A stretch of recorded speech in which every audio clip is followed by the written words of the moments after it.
بسم اللہ الرحمن الرحیم۔ صرف 5 منٹ کا مدرسہ قرآن و حدیث کی روشنی میں 322واں دن 22 ذی القعدہ۔ نمبر 1، اسلامی تاریخ۔ حضرت امام ابو حنیفہ رحمۃ اللہ علیہ۔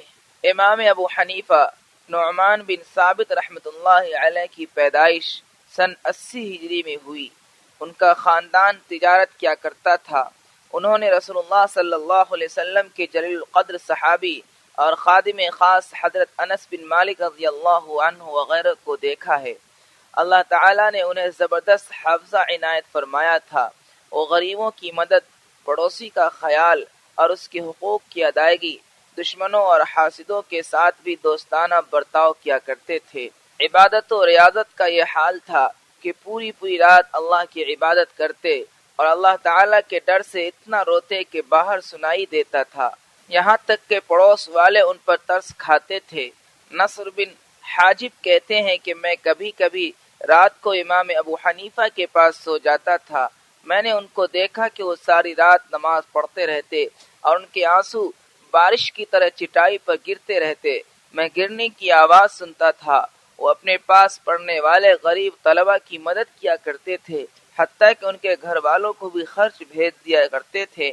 حاکموں اور بادشاہ سے بہت دور رہتے، ان کے ہدایہ اور تحائف قبول نہیں کرتے تھے۔ ایک مرتبہ امام اعظم رحمت اللہ علیہ کی بے باکی اور حق گوئی سے متاثر ہو کر خلیفہ منصور کی بیوی نے 50,000 درہم، ایک باندی اور ایک خوبصورت سواری آپ کی خدمت میں بھیجا، مگر یہ کہہ کر واپس کر دیا کہ میں نے جو کچھ کہا ہے وہ اللہ کے لیے اور اس کے دین کی حمایت میں ہے، میرا مقصد دنیا کمانا نہیں ہے۔ نمبر 2، حضور صلی اللہ علیہ وسلم کا معجزہ۔ غزوہ حدیبیہ کے موقع پر ایک خاص معجزہ۔ حضرت برا بن عازب رضی اللہ عنہ فرماتے ہیں کہ صلح حدیبیہ کے دن ہم لوگوں کی تعداد 1400 تھی۔ وہاں ایک کنواں تھا، ہم نے اس کا سارا پانی نکال لیا، حتیٰ کہ قطرہ بھی نہیں چھوڑا۔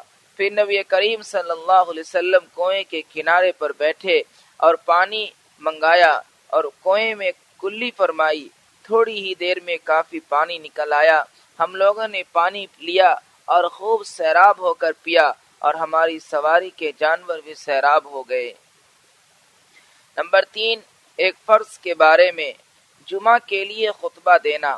رسول اللہ صلی اللہ علیہ وسلم جمعہ کے روز کھڑے ہو کر خطبہ دیتے تھے، اس کے بعد بیٹھ جاتے، پھر دوسرے خطبہ کے لیے کھڑے ہوتے تھے۔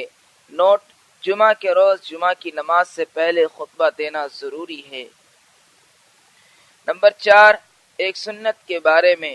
شہر یا گاؤں میں داخل ہونے کی دعا۔ رسول اللہ صلی اللہ علیہ وسلم جب کسی بستی میں داخل ہوتے تو 3 مرتبہ یہ پڑھتے: اللہم بارک لنا فیہا، اے اللہ اس میں ہمارے لیے برکت عطا فرما۔ پھر یہ فرماتے: اللہم ارزقنا جناہا وحببنا الی اہلہا وحبب صالحی اہلہا الینا۔ ترجمہ: اے اللہ اس بستی سے ہمیں فائدہ نصیب فرما، یہاں کے لوگوں کے دلوں میں ہماری محبت پیدا فرما اور یہاں کے نیک لوگوں کی محبت ہمارے دلوں میں پیدا فرما۔ نمبر 5، ایک اہم عمل کی فضیلت۔ تکبیر اولیٰ کے ساتھ نماز ادا کرنا۔ رسول اللہ صلی اللہ علیہ وسلم نے فرمایا: جو شخص اللہ ہی کے لیے 40 دن جماعت کے ساتھ نماز پڑھے، اس طور پر کہ تکبیر اولیٰ فوت نہ ہو، تو اس کے لیے 2 خلاصیاں لکھ دی جاتی ہیں، ایک خلاصی جہنم سے اور ایک نفاق سے۔ نمبر 6، ایک گناہ کے بارے میں۔ ظلم و زیادتی کرنا۔ قرآن میں اللہ تعالیٰ فرماتا ہے: جو اپنے اوپر ظلم کیے جانے کے بعد برابر بدلہ لے لے تو ایسے لوگوں پر کوئی الزام نہیں۔ الزام تو صرف ان لوگوں پر ہے جو لوگوں پر ظلم کرتے ہیں، ناحق دنیا میں سرکشی کرتے پھرتے ہیں، یہی وہ لوگ ہیں جن کے لیے دردناک عذاب ہے۔ نمبر 7، دنیا کے بارے میں۔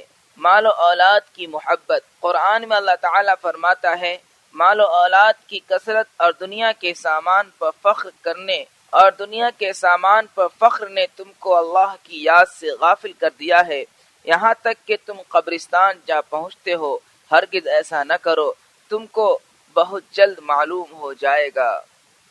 نمبر 8، آخرت کے بارے میں قیامت کے دن امیر و غریب کی تمنا۔ رسول اللہ صلی اللہ علیہ وسلم نے فرمایا، قیامت کے دن ہر مالدار اور غریب آدمی یہ تمنا کرے گا کہ کاش اس کو دنیا میں صرف گزارا کرنے کی روزی دی جاتی۔ نمبر 9، طب نبوی سے علاج میں حرام سے بچنا۔ حضرت عبد الرحمن بن عثمان رضی اللہ عنہ کہتے ہیں کہ ایک حکیم نے حضور صلی اللہ علیہ وسلم سے مینڈک کے بارے میں پوچھا کہ اس کو مار کر دوا میں ڈال سکتے ہیں، تو آپ صلی اللہ علیہ وسلم نے اس کو منع فرمایا۔ نمبر 10، نبی صلی اللہ علیہ وسلم کی نصیحت۔ رسول اللہ صلی اللہ علیہ وسلم نے فرمایا، جب تم کسی کام کا ارادہ کرو تو غور و فکر کے بعد کرو، یہاں تک کہ اللہ تعالیٰ اس کا صحیح انجام دکھلا دے۔